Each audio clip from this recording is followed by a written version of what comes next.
నమస్కారం. నా పేరు అక్బర్. మాది వరంగల్ జిల్లా రాయపర్తి మండల కేంద్రం. నాకు చిన్నప్పటి నుంచి కూడా జర్నలిస్ట్ వృత్తి అంటే ఎంతో ఇష్టం, ఎంతో అభిమానం.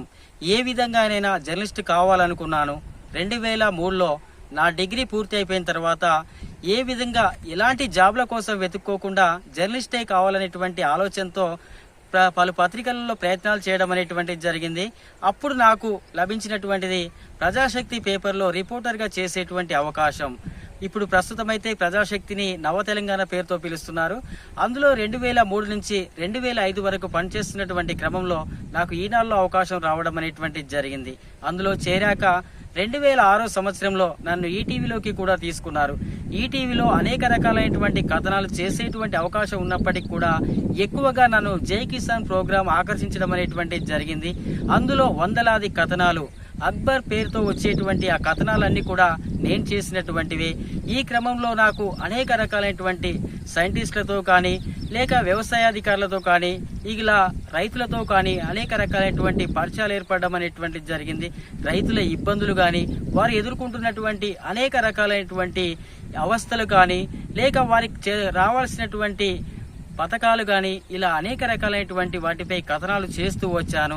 అప్పటి నుంచి కూడా ఈనాడు ఈటీవీలో 2020 సంవత్సరం వరకు అందులో పనిచేయడం అనేటువంటిది జరిగింది.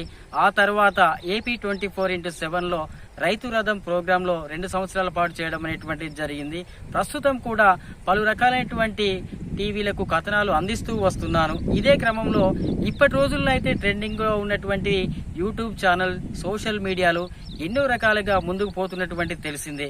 అందుకే చాలా మంది స్నేహితులు నాకు ఇచ్చినటువంటి సలహాల మేరకు నేను కూడా సొంతంగా ఒక యూట్యూబ్ ఛానల్ ఏర్పాటు చేసుకోవాలనేటువంటి ఆలోచనతో ప్రస్తుతం అయితే మీపైనే పూర్తి నమ్మకంతో మీ ముందుకు రావడం అనేటువంటిది జరుగుతుంది. ఎలాగైనా ఈ యూట్యూబ్లో రాణిస్తారనేటువంటి నమ్మకంతో మీ ముందుకు వస్తున్నాను. ఇప్పుడు ప్రస్తుతం అయితే అక్బర్ అగ్రికల్చర్ అనేటువంటి టీవీ పేరుతో రావడం అనేటువంటిది జరుగుతుంది. మీరు తప్పకుండా ఆదరిస్తారనేటువంటి నమ్మకం ఉంది. ప్లీజ్ సబ్స్క్రైబ్, షేర్ చేయండి, లైక్ కొట్టండి. మీ పైన నమ్మకంతోనే మళ్ళీ చెబుతున్నాను, మీ పైన పూర్తి నమ్మకంతోనే యూట్యూబ్లోకి రావడం అనేటువంటిది జరుగుతుంది. మీరు ఆదరిస్తారనేటువంటి నమ్మకం ఉంది. Thank you.